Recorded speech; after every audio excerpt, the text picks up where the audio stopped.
반갑습니다. 네.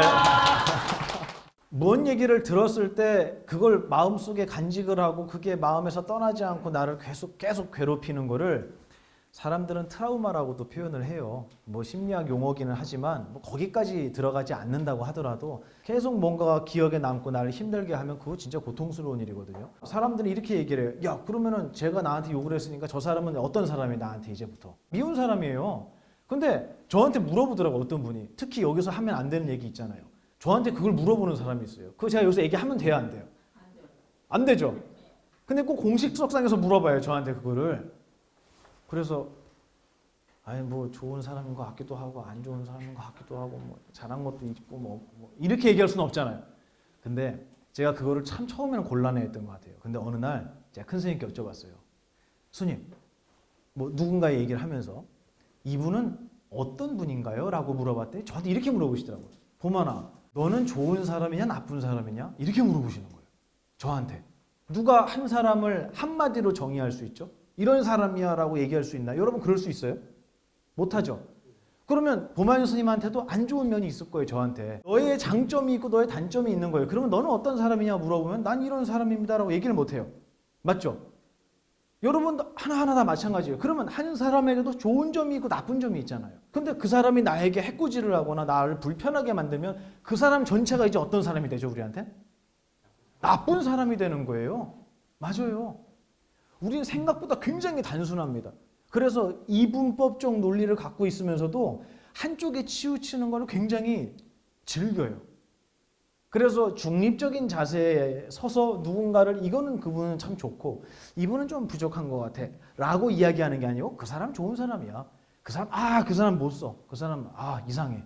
그렇게 판단하지 않아야 올바른 눈을 갖게 되는데 우리는 항상 누군가를 한쪽으로 판단하는 데 익숙하고 그걸 즐긴다 그랬잖아요. 네, 그래서 뒤에서도 누군가에 대한 이야기를 할 때 누가 악담을 하잖아요. 안 좋은 소리를 얘기하면은 그러네 그랬겠네. 근데 저번에 보니까 그 사람 이런 면은 되게 괜찮은 것 같던데 라는 말을 한마디만 해도 그 사람에 대한 이미지가 달라지거든요. 우리 근데 그렇게 안 해요. 나쁘다 아니면 좋다. 근데 그 기준은 누구냐면 나에 대한 기준이에요. 그 사람이 나한테 잘했으면 남들이 다 욕해도 그 사람은 나에게 좋은 사람인 거예요. 어떻게 이거를 칼로 딱 무자르듯이 얘기할 수 있냐는 거예요. 이런 모든 무언가를 판단하고 그 가치를 매기는 것에 굉장히 큰 부분이 오늘 주제인 바로 이거예요. 의미를 두는 굉장한 능력이 우리한테 있더라는 거예요. 그래서 그 의미를 두는 능력을 가지고 원수 같은 놈도 만들고요. 이 세상에서 제일 사랑하는 사람도 만들어내는 거예요. 그러면 이 의미라는 것 자체는 죄가 있어요, 없어요? 없어요. 죄가 없습니다. 이건 여러분의 능력이에요. 그래서 오늘 제가 드리려고 하는 얘기가 질문이 그거였어요. 욕 먹을 때 어떻게 상처받지 않을 수 있습니까? 라는 질문인데 제가 그 욕을 먹는다는 것도 의미고요. 상처받는다는 건 나는 그게 아닌데 나는 그런 마음이 아닌데 나는 그런 사람이 아닌데 왜 나한테 그렇게 모질게 얘기를 하지? 하고 그거를 마음에서 놓지 못하고 붙잡고 있는 경우가 굉장히 많더라는 거예요. 그래서 오늘은 이 의미에 대한 이야기를 같이 나누려고 합니다. 과연 우리 정신 속에서 이 의미라는 것이 어떤 역할을 하고 도대체 의미는 어떻게 생겨나는 거지? 그리고 이 의미라는 거 이거 버려야 되나? 이 불교를 공부하는 많은 분들이 이 의미라는 거를 터부시하는 분 되게 많아요. 근데 그렇게 가르침이 내려오게 된 이유도 있어요. 그 얘기도 해드릴게요. 그러면 의미라는 것을 우리 마음속에서 빼야 되는 건가? 거기에 대한 대답도 오늘 여러분이 얻어가실 수 있을 겁니다. 그리고 나아가서 의미를 어떻게 우리가 바라보고 활용해야 되는지도 제가 알려드리도록 하겠습니다. 참 기가 막힌 얘기가 써 있어요. 이게 불국품이라고 하는 데는 뭐냐면요. 부처의 나라거든요. 불경을 볼 때는요. 우리가 알고 있는 종교의 영역에서 벗어나서 보셔야 돼요. 저는 그렇게 얘기합니다. 어머니 부처님께서 인도에서 마을에 내려가서 이제 음식을 얻어 드시잖아요. 그걸 뭐라고 했죠? 탁발. 그죠? 탁발. 네, 맞아요. 탁발이라 그랬어요. 그러면 탁발에서 음식을 얻어 드시는 그 모양새를 뭐라고 표현한다 그랬어요? 그렇죠. 맞아요. 걸식이라고 했는데 이 걸식은 말 그대로 얻어 먹는 거예요. 구걸해서 먹는 거예요. 근데 이게 뭐 좋다 나쁘다를 떠나서 스님들도 원래는 그렇게 해야 되거든요. 근데 지금은 스님들이 탁발 다니면은 뭐라 그래요? 저 스님. 가짜? 그렇게 얘기하면 고맙죠. 이거라 그러잖아, 이거. 아, 그렇지. 요거 이렇게 얘기하죠, 그죠? 이거 잠깐 옆으로 새는 얘기인데, 우린 또 이렇게 강의하다 새는 거 좋아하잖아요. 옛날에 제가 개를 받고 2005년이었던 것 같아요. 어느 날 절에 이렇게 있는데, 뭔 얘기하다가 탁발하시는 스님들에 대한 얘기가 나오고요. 그리고 조계종에서는 이 탁발을 지금 금지를 시켰어요. 스님들의 탁발하는 문화를 없앴어요. 근데 사실 이건 굉장히 아픈 이야기예요. 왜냐하면 우리의 스승님이신 부처님은 탁발을 하고 사셨고 그 탁발의 문화가 어떤 승단, 이 스님들의 세계에서 굉장히 큰 이 정신적인 청렴을 지키는 잣대였었어요. 그래서 그날 먹을 거 말고는 쌀 한 톨이라도 축적 모아놓지 말아라 라고 하는 게 율정에 나와 있는데 그 문화가 다 깨져버린 거예요. 그러면 이제 스님들의 사유재산이라는 게 막 생길 수가 있잖아요. 어쨌든 이 얘기를 듣고 야 그래 탁발 맞아 나도 봤는데 그 탁발하는 스님들 맞아 좀 이상했던 것 같기도 해 이런 생각이 어느 날 들더라고요. 그러다가 제 스스로한테 물어본 거예요. 너는 탁발 할 수 있어? 라고 물어봤어요 저한테. 그랬더니 갑자기 창피한 그래 좀 부끄러울 것 같기도 하고 좀 내가 그분들을 이상한 눈으로 봤듯이 나의 그 모습을 다른 사람이 이상하게 바라보지 않을까 하는 또 그런 불안함 같은 거 그런 게 생기는 거예요. 근데 그게 마음에 딱 일어나는데 너무너무 자존심이 상했어요 저는. 내가 못하는 게 왜 있어야 되지? 내가 왜 부끄러운 게 있어야 되지? 라는 생각이 드는 거예요. 그래갖고 제가 저희 큰 스님께 스님 저 탁발을 좀 다녀오겠습니다 이렇게 말씀을 드렸거든요. 그랬더니 큰 스님 뭐라 하시면 깜짝 놀라시면서 왜? 용돈이 없냐? 아니요 그게 아니고 못할 것 같아서 일부러 해보려고 합니다 이렇게 말씀을 드렸어요. 그랬더니 웃으시면서 나 다녀오라 그러시더라고요. 그래서 이제 딱 발랑 메고 그때 원주에 제가 있었거든요. 그 원주 시내를 돌아다녔어요. 식당이었던 것 같아요 찻집이. 그랬더니 거기 주인이 저를 보더니 저보다 더 깜짝 놀라는 거예요. 깜짝 놀라요 저를 보더니. 그러더니 막 허둥지둥 막 갑자기 설거지를 막 해요 가갖고. 그래서 저분이 왜 이렇게 당황하시지? 내가 실수했나? 내가 오면 안 되는 데로 왔나? 근데 나중에 알고 보니까 뭐였냐면 어떻게 해야 될지를 몰랐던 거예요 그분이. 스님이 오시면은 어서 오시라고 앉아서 물이라도 한 잔, 차 한 잔 드릴까요? 공양 식사는 하셨습니까? 이래도 되잖아요. 이래도 가게 안 망해요. 그죠? 근데 그걸 못하는 거예요. 너무 당황하셔서 내가 미안해서 얼른 나왔어요. 그리고 다음 집을 가갖고 했는데 거기는 그때 약간 쌀쌀할 때였거든요. 봄이었는데 이렇게 거기에 장판, 전기장판 같은 걸 깔아놓고 이렇게 누워갖고 TV를 보고 계시더라고요. 옆으로 누워서. 근데 제가 가갖고 이렇게 탁 목탁 치면서 이렇게 합장을 하고 인사를 했더니 저를 이렇게 쳐다봐요. 그러더니 전 잊혀지지가 않아요. 발로, 손도 아니에요. 발로 이렇게 어디가 가리켜요. 누워서 이렇게 가리켜. 그래갖고 이렇게 쳐다봤더니 무슨 교회 이렇게 써 있더라고요. 저희 교회 다닌다고. 그분 마음은 어떻습니까? 저보다 더 당황하고요. 저보다 더 뭐라 그럴까요? 아파요. 가난해요. 부자가 아니에요, 마음이. 그래서 제가 그날 한 20집 가까이를 갔는데 어떤 데는 또 물도 드시라고 하고 이렇게 하시는 분도 있었는데 그날 제가 한 2시간 조금 안 됐어요. 2시간 정도 다니면서 7만 몇천 원을 벌어왔어요. 잘했죠? 그래서 갔다 와서 느낀 게 야 이거 할만한 거구나. 괜찮구나. 이래서 다니시는구나. 제가 거일식 탁발을 하면서 느꼈던 건 뭐냐면 부자인 마음. 수타니파타를 보면 4가지 아주 유명한 문구가 나옵니다. 그물에 그렇지 걸리지 않는 바람처럼. 이거 반대로 하시면 안 됩니다. 바람에 걸리지 않는 그물처럼 이렇게 왜냐면 제가 옛날에 거꾸로 얘기한 적이 있어서 그래요. 두 번째가 뭐냐면요. 그렇지. 소리에 그렇죠. 놀라지 않는 사자처럼. 세 번째. 진흙에 물들지 않는 연꽃처럼. 마지막이 무소는 코뿔소 얘기하는 거예요. 무소의 뿔처럼. 그렇죠. 홀로 가라. 이 말이 수타니파타라는 경전에 보면은 굉장히 유명한 문구로 등장을 합니다. 그물에 걸리지 않는 바람처럼. 우리가 오늘 공부하려는 내용이 바로 이거예요. 나에게 오해를 하는 얘기를 들으면 오해를 하거나 나에게 안 좋게 보이는 누군가를 이 세상에서 사라지게 만들어야, 내 눈앞에서 적어도 사라지게 만들어야 내가 편안해진다고 생각하는 거예요. 그거는 그물이 무슨 생각을 하냐면요. 자기가 그물인 줄을 모르고 바람을 없애려고 하는 거예요. 바람이 아니라 딴 거였겠지. 내 앞에 있는 누군가를 바꾸면 내가 행복해질 거라고 생각해요. 그 내 앞에 있는 누군가가 가까이로는요, 사는 집도 돼요. 내가 타고 다니는 차일 수도 있고요. 나아가서는 자기 자식일 수도 있어요. 이거를 바꿈으로 해서 내가 행복해질 거라고 생각하는 거예요. 그래서 어떤 분이 그런 얘기를 하더라고요. 과학기술이 많이 발전해서 점점 그 토론을 하시는데 새로운 기술이 많이 나와서 우리의 삶이 윤택해질 거다. 또 어떤 분은 그것 때문에 힘들어질 일도 생길 거다. 근데 저는 거기서 무슨 얘기를 원했냐면 행복은 어디 갔냐는 거예요. 행복은. 그래서 옛날에는 무언가를 하나 알기 위해서 백과사전을 뒤지고요. 어른들을 찾아가서 여쭤보고요. 수소문을 해서 이거에 대한 답을 아시는 분이 있을까요? 해서 찾아다니면서 배웠어요. 그래서 그분한테 한마디를 들었을 때 기분이 어떨까요?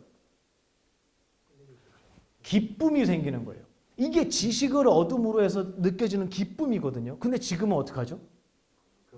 시리한테 물어보죠. 네, AI한테 물어봐요. 그러면 줄줄이 얘기가 나와요. 기뻐요? 그래서? 안 기뻐요. 편리하긴 하지만 기쁨은 없어졌어요. 편리하긴 하지만 두려움은 더 많아졌어요. 제가 농담으로 그래요.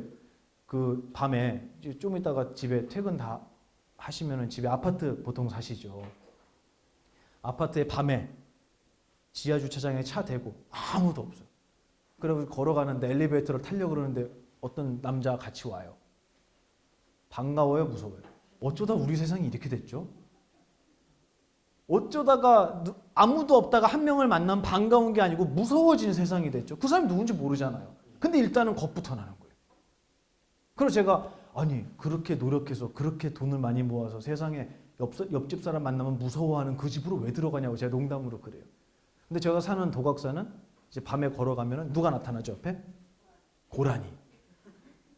고라니가 숲에서 탁 튀어나와서 걔는 그물에 걸리지 않는 바람이 아니에요. 겁이 엄청 많아요. 그 쥐가 뛰어나와갖고 누가 더 놀래요?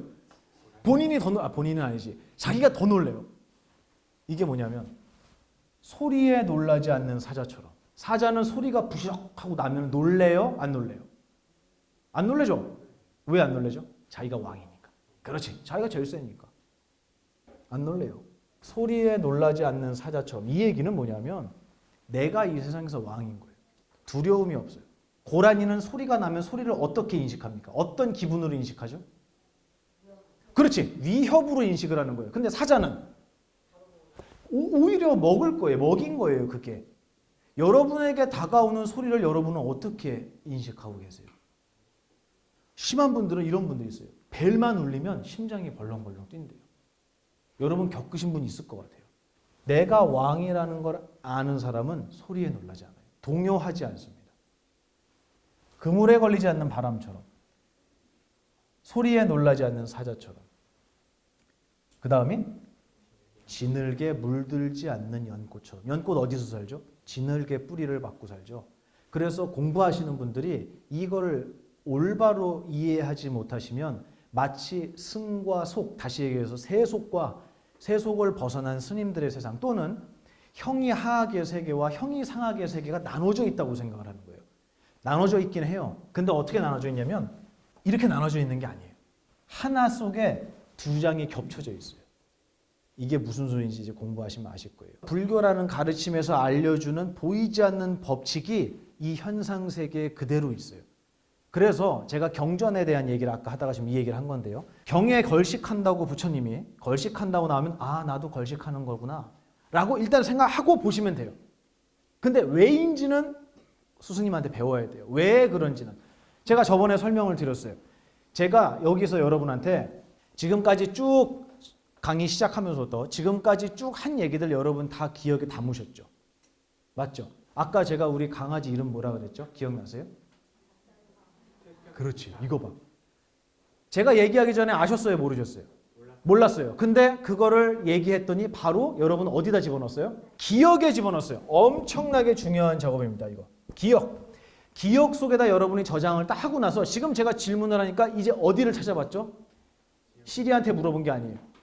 여러분의 기억을 뒤졌어요. 이 기억이 어느 장소에 저장됐는지 혹시 아세요? 아까 미타 태평이 내 기억의 이쪽 부분에 저장이 돼 있었어요. 이거 아시는 분 계세요? 그게 어디냐고. 그게 제 팔 아래의식이 어디냐고. 이름은 있는데 그 자리가 어딘지는 아무도 몰라요. 내 기억인데 내 기억에 몇 가지 종류의 기억이 있는지 우린 몰라요. 그리고 컴퓨터는 그래요. 이 메모리가 이만큼 찼고 이 정도 남았습니다. 맞죠? 우리는 얼만큼이 찼고 얼만큼이 남았죠? 몰라요. 우리는 기억이라는 굉장히 위대한 능력을 갖고 살면서도 기억이 어떤 식으로 작동되는지는 아무도 몰라요. 그냥 써먹기만 하는 거예요. 그래서 제가 말씀을 드리니까 여러분이 자기도 모르는 사이에 여러분 기억 속에 탁 집어넣었어요. 그게 뭔지 아세요? 그 작업. 그게 걸식이에요. 여러분이 먹으려고 하지 않아도 왜 얻어먹는다고 하냐면요. 내가 아닌 것들을 먹기 때문이에요. 그래서 저희 스승님은 이걸 뭐라고 표현하셨냐면 쓰레기통이라고 하셨어요. 쓰레기통은 별게 다 들어가잖아요. 누가 욕하면 욕 기억이 남아요? 안 남아요? 남죠. 칭찬하면 칭찬이 남아요. 그럼 여러분의 기억이라는 이 그릇은 가려가면서 받아들일 수 있는 필터가 장착이 되어 있는 거예요? 아니죠. 아무거나 다 들어가는 거예요. 그래서 그거를 걸식이라고 표현한다. 여러분도 걸식하는 거예요. 똑같아요. 이 눈으로 경을 봐야 된다는 거예요. 왜 제가 이거 설명하다가 여기까지 갔느냐? 그 눈으로 이거를 봐야지 올바로 이해할 수 있어요. 이제 요 얘기할게요, 제가. 마지막 진흙 얘기했죠. 아무리 더러운 곳에 있어도 더러운 곳에서 벗어나서 난 깨끗한 데로 갈 거야가 아니에요. 지금 이 얘기가 아니라는 거예요. 나눠져 있는 게 아니에요. 그 속에 살면서도 묻지 않는다고 그랬어요. 물들지 않는다고 그랬어요. 여러분이 살고 있는 세계, 여기가 행복하고 아름답고 정말 살만한 곳이면 여러분 여기 아무도 안 앉아 있을 거예요. 근데 그게 아니에요. 항상 부딪히고 항상 갈등하고 모자람을 느끼고요. 불행하다는 생각이 들어요. 나도 모르게. 그게 이 세상이에요. 그래 불교용어로 그걸 오탁악세라 그러거든요. 그 속에 살면서도 우리는 그 세계를 버리고 보만 스님이 사는 도각사 가서나 보만 스님하고 정말 행복하게 살 거야. 그게 아니라는 거예요. 그게 아니라 그 속에 살고 있으면서도 물들지 않는 분명한 가르침이 있다더라. 그게 이 불교의 가르침이에요. 마지막은 무소의 뿔처럼 아무 곳에도 기대지 말고 혼자 걸어간다는 얘기예요. 이게 수타니파타에 나온 얘기거든요. 자, 여기서 제가 말씀드린 것처럼 경전에 있는 얘기를 지금 나의 얘기라고 생각하고요. 이 내용을 보면은 여기서 아주 중요한 부분이 보입니다. 이 비자는요. 비유하면이라는 뜻이에요. 비유하면 같을 여자입니다. 뭐와 같다. 비유하면 이런 거와 같다. 뭐와 같으냐면 모든 천상에서는 공통된 똑같은 다르지 않은 보배로 이거 보배 보자거든요. 보배로 되어 있는 그릇. 보배로 되어 있는 그릇. 그리고 보배로 되어 있는 음식을 똑같이 사용하는 거예요. 누구나. 근데 따를 숫자입니다. 무엇에 따라서? 그 기자예요. 그 기. 무엇에 따라. 무엇을 따라서. 뭘 따르냐면 복덕을 따라서. 이 복덕 설명드릴게요. 그 복덕에 따라서 반색 유이. 반은요. 밥 반자예요. 밥의 음식의 색깔이 차이가 있게 된다. 이 얘기예요. 모두가 똑같이 보배로 된 그릇과 음식을 먹는데 그걸 먹는 그 사람의 복덕에 의해서 복덕에 따라서 그 음식이 색깔이 달라 보인다는 거예요. 근데 이 뒤에 얘기가 또 나와요. 이와 같이 사리부라 만약에 사람의 마음이 깨끗할 정자거든요. 맑을 정. 맑다면 문득 자기도 모르게 이 세상이 어떻게 보이냐면 공덕으로 장엄되었음을 보게 된다. 이렇게 얘기가 되는 거예요. 이거 누구 얘기라고요? 여러분 얘기예요. 제가 정리해 드릴게요. 이게 무슨 말이냐? 이걸 알려면 여러분이 복덕과 공덕에 대한 걸 이해하셔야 돼요. 제가 쓸게요. 복덕, 공덕. 이 얘기 절에서 들어보셨죠? 공덕과 복덕을 쌓아라, 닦아라 이런 얘기 많이 들었거든요. 근데 이게 차이가 있어요. 이게 뭐냐면 여기서도 구분이 돼 있잖아요, 지금. 그죠? 경전 내에서도 구분이 돼 있죠. 이게 뭐냐면 간단히 말씀드릴게요. 공덕은 우리의 능력을 얘기해요. 우리 정신의 능력을 얘기해요. 그리고 복덕은 뭐냐면요. 이 능력을 활용해서 만들어낸 결과를 얘기해요. 이건 결과예요. 그 계룡대에 있을 때인데 거기 육해공군 애들이 다 있거든요. 근데 이상하게 그 법회가 끝나고 나면은 저 초코파이를 그때 2개씩인가 3개씩 나눠줬는데 안 먹고 두고 가는 애가 있다는 거예요. 그래? 아니 안 먹으면 지 옆에 친구들 동료들 주지 왜 그거를 반납을 해? 계속 그거를 저기 불단에다 올려놓고 그냥 간다는 거예요. 그래서 야 다음에 누가 그런지 잡어, 걔 누군지 잡아봐. 뭔가 이상해, 잡아봐. 그랬더니 이제 걔 추적을 해갖고 잡았어요. 그래서 걔 데리고 왔어요. 제 앞에 앉아갖고 차를 한 잔 주면서 야 너는 먹기 싫으면은 날 다시 주든지 옆에 동료를 주면 되지 그거를 왜 거기다 두고 갔냐? 그랬더니 뭐라 그러냐면 이 친구 어머니가 위안 말긴 거예요. 근데 자기는 군에 있잖아요 지금. 그러니까 엄마를 생각하면 기분이 어떻겠어요? 너무 아픈 거예요 애가. 근데 자기는 불교를 모른대요. 근데 그냥 마음이 편해서 왔대요. 그래서 법당에 앉아갖고 가만히 이렇게 저기 불자분들 하시는 거 스님들 하시는 걸 보니까 부처님 앞에다가 과일 뭐 쌀 올려놓고 이렇게 절을 하고 읽는 거 막 중얼중얼 읽으시는 거 들어보니까 무슨 병도 뭐 났으면 좋겠다, 뭐 아파트 당첨됐으면 좋겠다, 뭐 이런 얘기 하잖아요. 그걸 주워 들은 거예요, 이 친구가. 근데 자기는 가진 게 아무것도 없잖아요. 그러니까 그거 먹으라고 준 초코파이를 세상에 그걸 불단 위에 올려놓고 혼자 절을 하고 갔다는 거예요.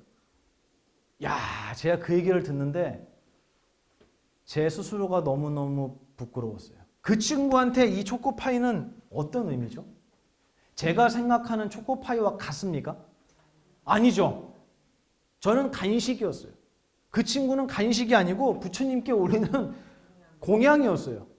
뭐 그것 때문에 우리 어머니가 낫든 안 낫든 그거는 걔는 잘 몰라요. 잘 모른대요. 근데 다들 그렇게 하시니까 내가 할 수 있는 게 그거밖에 없으니까 그거라도 하고 싶었다는 거예요. 내가 그 얘기를 듣고 내가 미안하다 그랬어요. 내가 미안하다. 너 마음을 모르고 나는 그걸 되게 가볍게 생각했다고.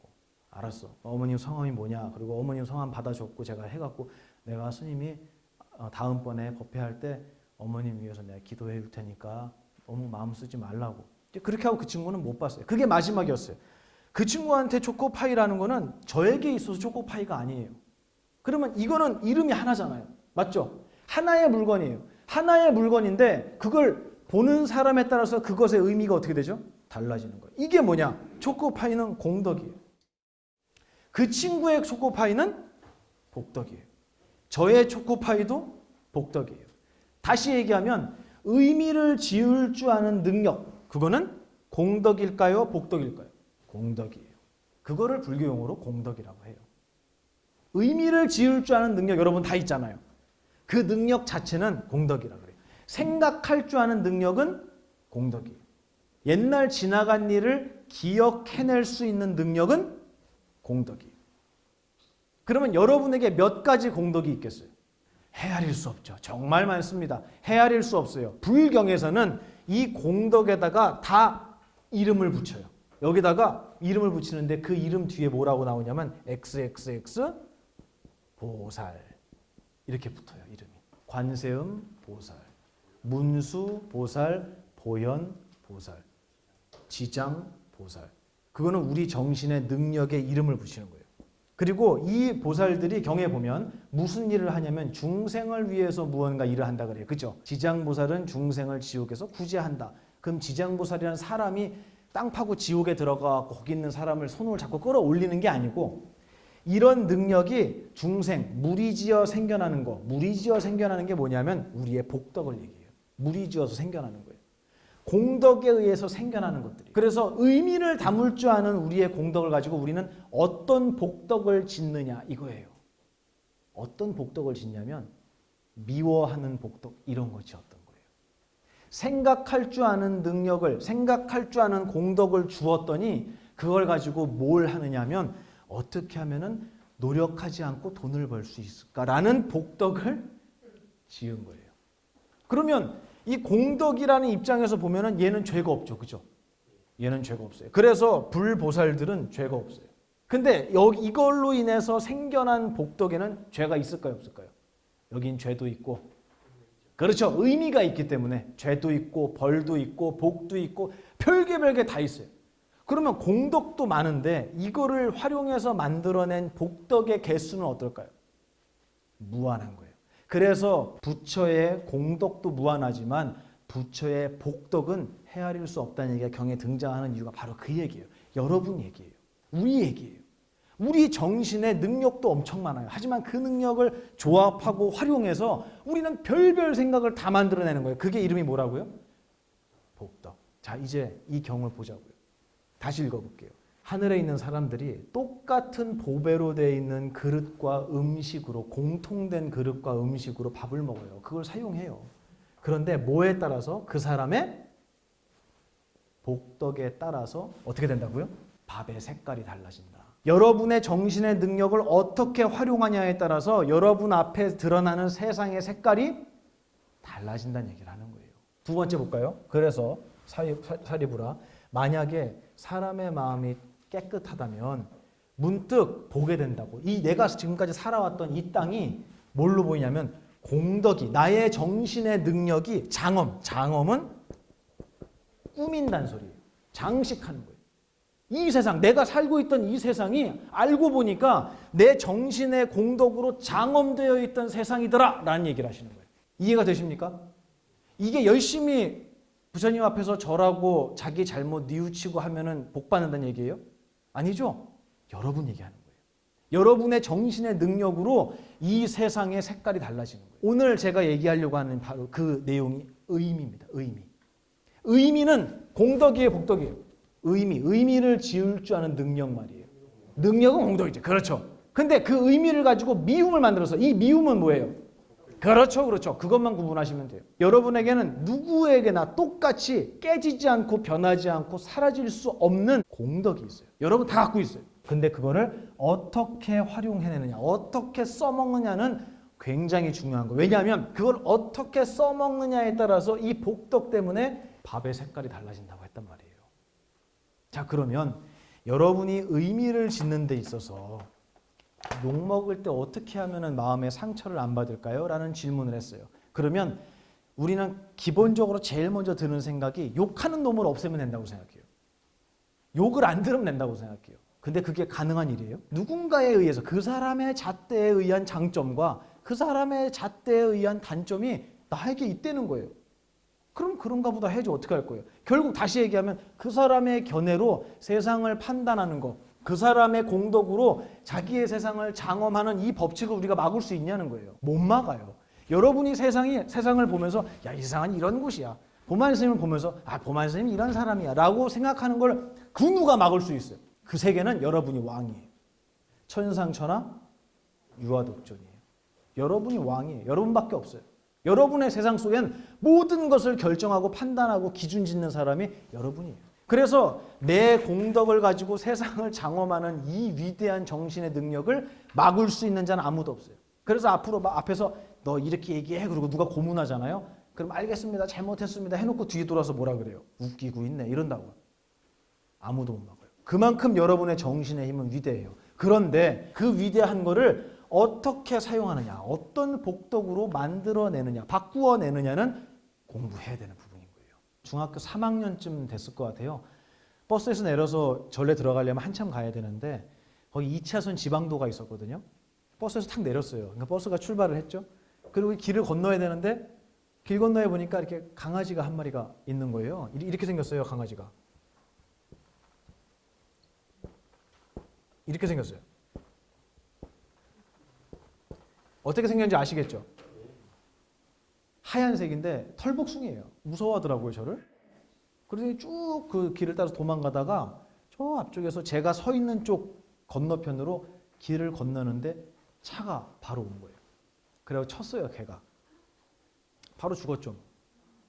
그거를 제가 다 봤잖아요. 너무 마음이 힘든 거예요. 그래갖고 이제 그리고 그 차로 빵 쳐놓고 그 차는 그냥 지나가 버리더라고요. 바로 죽어버렸어요. 거기서. 와, 그거 어떻게 해야 돼요? 그 개 어떻게 해야 돼요? 씌워줘야 되잖아요. 묻어주지는 못해도. 그래갖고 진짜 갔어요. 너무 가기 싫더라고요, 진짜 그게. 뭐 징그러워서가 아니고 막 죄 지은 사람 같은 거예요. 그래서 이렇게 앞에 가서 이렇게 보니까 이미 뭐 이렇게 죽어 있는데 피가 막 흐른 거죠. 나중에 제가 삽 들고 와서 묻어주긴 했는데 그 당시에는 책가방 메고 있었으니까 이제 못 묻었죠, 걔를. 그래서 거기다 이렇게 치워놓고 일단 그리고 절에 올라가서 저희 큰 스님한테 가자마자 말씀드렸어요. 스님 사실 방금 전에 이런 일이 있었는데 걔 막 피나는 거 이렇게 보니까 마음이 너무 힘들더라고 하니까 큰 스님께서 뭐라 그러시냐면 듣자마자 하신 말씀. 보만아, 장미는 무슨 색깔이냐? 빨간색이요. 피는 빨간색이요. 근데 왜 그 피는 기분이 이상하지? 눈으로는 색깔밖에 못 보는데 왜 우리는 피를 보면 기분이 이상해지지? 이게 무슨 능력이지? 똑같은 색깔을 보는데 의미가 담기게 되는 원리는 뭐지? 이걸 저한테 물어보시는 거예요. 그때. 저는 그게 아직도 기억나요. 그 순간에. 중학교 2, 3학년 때인데 그날 그 말씀이 저는 그 강아지가 죽고 피가 나고 막 죄책감 막 이런 의미 속에 빠져갖고 막 되게 힘들어했던 그 순간에 저희 어른께서는 뭐라 그러시냐면은 너의 그 의미는 색깔에 있는 거냐? 이걸 물어보시는 거예요. 저한테. 색깔에 있어요? 아니죠. 맞습니다. 소리에는 있을까요? 없어요. 왜냐하면 저 대학 다닐 때 그 일본인 교환학생이 있었는데 되게 잘 지냈거든요. 근데 제가 걔한테 욕을 알려줬어요. 한국 욕. 외국어 배울 때 제일 먼저 배우잖아요. 욕부터 배우잖아요. 그래서 대학 때 제가 너 이거 알아? 그리고 제가 욕을 알려줬어요. 근데 욕을 알려줬는데 계속 그걸 따라하면서 복도를 다니는 거예요. 중얼중얼 하면서. 그 욕을 계속 반복하면서. 왜냐하면 제가 욕이라고 얘기를 안 했거든요. 소리에 의미가 있다면 그 친구는 그 소리가 욕이라는 걸 알았을 거예요. 근데 소리는 소리예요. 색깔은 색깔이에요. 아주 냉정하게 보자고요. 더 자세하게 얘기하면 눈으로는 뭐밖에 못 보죠? 그렇지. 색깔밖에 못 봐요. 귀로는 소리만 들어요. 근데 우리는 그렇게 그 정도에 멈추지 않아요. 색깔을 보면서 거기다가 의미를 집어넣기 시작해요. 근데 이 의미의 원천이 어딘 줄 아십니까? 그렇지. 기억이에요. 놀랍게도 기억이란 말은 무슨 뜻이냐면요. 원래부터 이 세상에 있었던 게 아니라는 거예요. 그 의미가. 그래서 같은 현상을 보고도 문화가 다르면 그걸 다르게 해석해요. 티벳에 있는 사람들은요. 사람이 할아버지가 돌아가시면요. 잔치를 열어요. 아세요? 예, 북치고 장구치고 꽹가리 치고 그런 게 없겠지만 악기를 연주하면서 그래서 제가 이걸 어떻게 알았냐면 EBS에서 그쪽 다큐멘터리가 나왔는데 그 다큐멘터리에 그 직접 가는 사람 뭐라 그러죠? 나레이션. 그렇죠. 그런 사람이 가요. 배낭 메고. 가는데 이 집은 무슨 오늘 결혼식이 있나 봐요. 그리고 이제 문을 열고 들어가니까 다 잔치집이에요. 그래서 지나간 사람한테 물어봐요. 애한테. 여기 무슨 좋은 일이 있냐니까. 할아버지가 돌아가셨어요. 근데 왜 분위기가 왜 이렇게 다 즐거워해? 그러니까 왜 안 즐겁냐고 새 몸을 봤는데. 그렇게 얘기하면 잘못된 거예요? 아니죠. 울고불고 3일 동안 곡소리가 안 끊어져야지 효자예요? 저는 그렇게 생각 안 합니다. 저희 큰 스님 마지막에 보내드릴 때도 저 역시 저희 스님들도 그랬어요. 똑같은 죽음이라는 모습, 이 세상을 떠나는 모습을 보고도 어떤 기억을 우리 윗세대한테 배웠느냐에 따라서 그것의 의미가 달라지더라는 거예요. 그러면 고정된 의미, 절대적인 의미라는 게 있겠느냐는 거예요. 없다는 걸 아시겠죠? 없으면 여러분 욕 먹을 때 욕을 여러분의 의미대로 바꿀 수 있어요. 제가 그 얘기를 하고 싶은 거예요. 욕이라는 것으로 정해져 있는 의미는 아무것도 없어요. 색깔을 보고 우리가 의미를 찾아내는 것은 색깔에 들어있지 않다. 어디에 들어있다? 우리의 기억에 들어있다. 내 기억에 들어있어요. 내 기억에. 그거를 여기다가 쫙 집어넣는 거예요. 그래서 이 세상은 색깔, 소리, 냄새, 맛, 감촉, 그 다음에 의미, 이게 우리가 느끼는 세상의 전부거든요. 불교 용어로 색성, 향미, 촉, 법. 그래서 6가지 티끌이다. 그래서 육진이라고 얘기합니다. 반야심경에 나오죠. 근데 색깔로 보는 게 아니고 이거를 여기다 집어넣어. 그리고 얘를 여기다도 집어넣어. 얘를 여기다도 넣고요. 여기다도 넣어요. 여기다도 넣고. 그래서 이걸 짬뽕을 시키면 이상한 게 하나가 생겨나요. 짬뽕을 하면 이상한 게 생겨난다. 한문으로 바꾸면 뭔지 아세요? 무리중, 날생. 이게 경에서 나온 중생이에요. 의미가 범벅돼서 의미가 막 모여서 옛날 기억, 의미, 지금 눈앞에 보이는 색깔, 소리, 냄새 막 이런 게 막 다 짬뽕이 돼요. 그래서 뭔가 이상한 의미가 하나 딱 생겨나는 거예요. 이게 뭐냐? 아까 얘기한 초코파이 같은 거예요. 이런 게 딱 생겨나는 거예요. 이거 순수합니까? 아니지. 그렇지. 순수하지 않아요. 순수하지 않아. 순수하지 않은 거. 다시 얘기해서 의미가 많이 섞이고 옳고 그름이 많고 진지하고 심각한 이 모습을 경전에서는 뭐라고 얘기하냐면 이렇게 얘기합니다. 이게 무슨 글자죠? 악하다. 악하다고 얘기해요. 나쁘다. 이게 악하다는 게 악마를 얘기하는 게 아니에요. 나쁜 사람 이 얘기가 아니고 의미심장하고요. 이게 죄다 뒤섞여갖고 엉망진창이 돼서 이상한 게 하나가 튀어나오면은 그것은 악하다고 얘기해요. 그러면 반대로 선은 어떨까요? 선은 그럼 의미가 어떻게 된 거? 빠진 거. 그렇지. 의미가 빠진 거를 착하다고 해요. 그래서 큰 스님께서 뭐라 그러셨냐면 5살짜리하고 지금 태어난 놈하고 누가 더 착해? 그게 뭐의 기준이죠 그러면? 의미가 없다. 선함. 그렇지. 의미가 없을수록 우리는 누구나 착하다고 얘기한다는 거예요. 그래서 경에 보면 착해도 지옥을 면치 못한다는 얘기 나오거든요. 그 착할 때는 이 선 잘 안 썼어요. 우리가 알고 있는 착함을 얘기하는 거예요. 참 법 없이도 살 사람이야 하는데 맨날 당해. 세상에. 맨날 슬퍼. 맨날 억울하고 맨날 아파. 배규경이라는 경전을 보면요. 이런 말 나옵니다. 대머리가 있었대요. 머리 빠진 사람이 있었는데 동네에 있는 애들이 이 대머리 아저씨를 되게 착했나 봐요. 그 사람이. 그러니까 이 나무 짝대기 있잖아요. 나무 짝대기로 막 쫓아다니면서 머리를 막 때렸대 이렇게.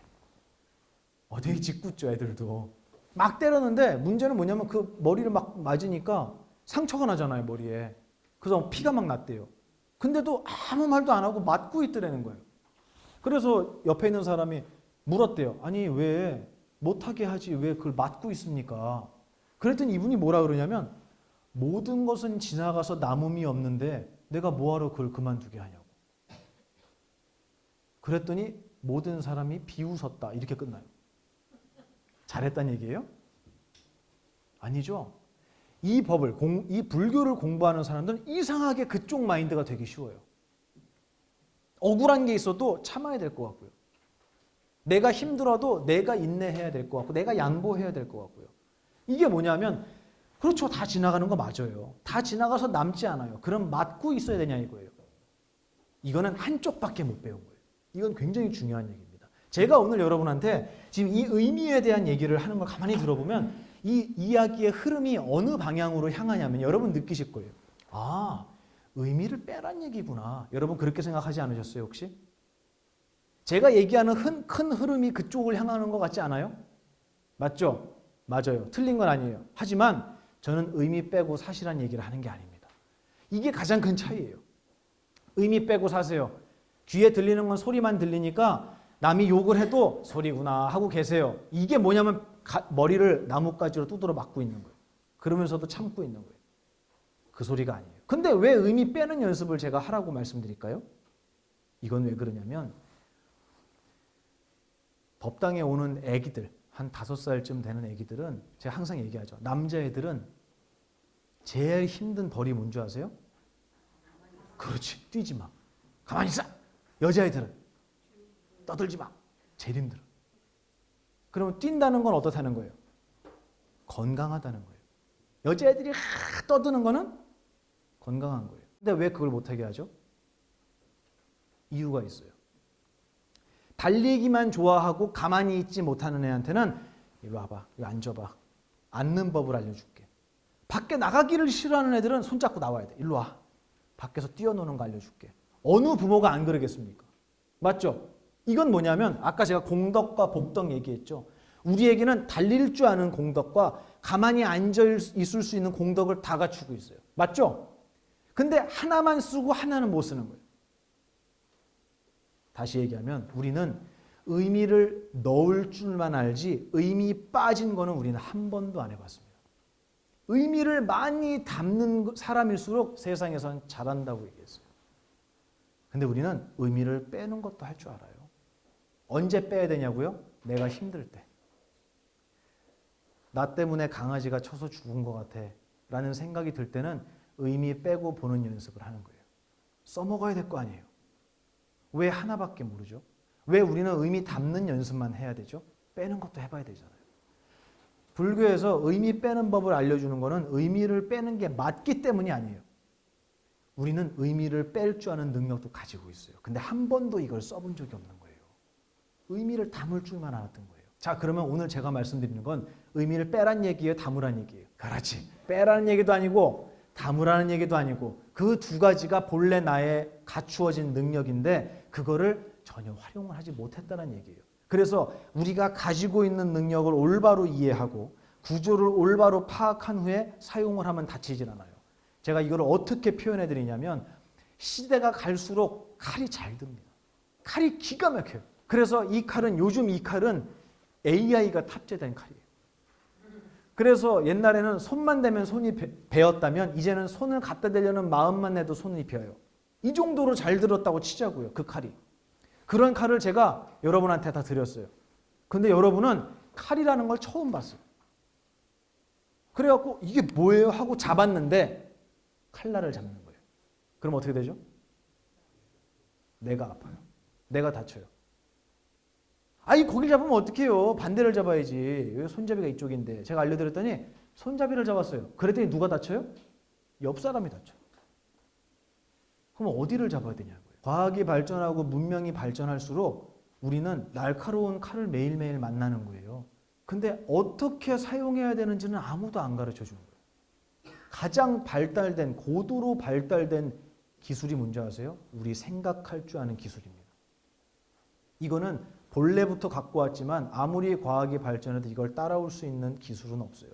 우리 모두가 생각할 줄 아는 위대한 생각이라는 칼을 갖고 있어요. 근데 아무도 안 가르쳐 주니까 나를 잡아요. 나를 잡으니까 맨날 자기가 아파. 생각을 어떤 식으로 하냐면 스스로 자책하고 옛날의 기억을 스스로 버리지를 못해갖고 거기 맨날 발목 잡혀 있고 오지 않은 미래를 맨날 걱정하고 남 원망하고 이건 자기를 벌 주는 거잖아요. 칼날 잡은 거예요. 근데 이 생각으로 남을 아프게 하는 사람이 있어요. 아까 제가 얘기한 것처럼 너 못생겼어 이렇게 얘기하는 인간들 있잖아요. 그런 인간들이 칼자루를 잡았다고 아무렇게나 휘두르는 거예요. 그러면 앞에 있는 사람이 다쳐요. 우리는 어디가 손잡이고 어디가 칼날인지를 아는 것만이 문제가 아니고 그걸 어떻게 써야 되는지까지 또 배워야 되는 거예요. 의미를 담을 줄 아는 능력에 무슨 죄가 있어요? 죄 없어요. 마음껏 사용하세요. 하지만 그 의미는 본래 있던 것이 아니고 내가 만들어낸 것. 그리고 나의 의미는 저 사람의 의미와 분명히 다르다는 것도 우리 다 알잖아요. 알고 쓰는 거예요. 이건 쓰란 얘기도 아니고 쓰지 말란 얘기도 아닙니다. 이게 아까 어떤 분이 중도라 그러셨죠? 맞아요.